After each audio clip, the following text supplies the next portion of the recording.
ویسے حضور نے کبھی بد دعا نہیں دی، لیکن ایک موقع پر ایک جملہ ایسا نکل گیا جس کے اندر بد دعا کا رنگ تھا، واضح طور پر بد دعا بھی نہیں تھی وہ۔ غزوہ احد میں جب آپ زخمی ہوئے ہیں اور آپ کے چہرے پر وار پڑا ہے تلوار کا، اور آپ کے رخسار مبارک کی ہڈی جو ہے اس کے اندر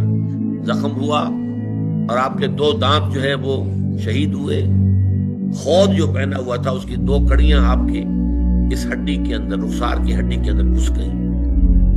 انہیں جب نکالنا چاہا، ایک صحابی نے دانت پکڑ کر کھینچا تو ان کے دانت نکل گئے، وہ نہیں نکلے، اور پھر کسی اور نے کسی طریقے سے نکالا ہے تو خون کا فوارہ چھوٹا ہے۔ پھر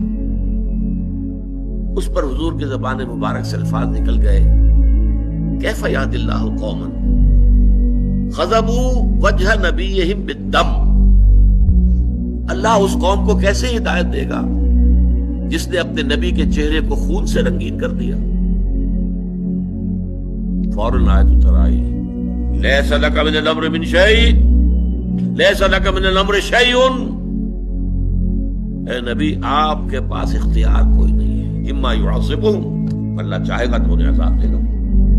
اما یتوب علیہم، اللہ چاہے گا ان کی توبہ قبول کر لے گا، یہ اختیار ہمارا ہے۔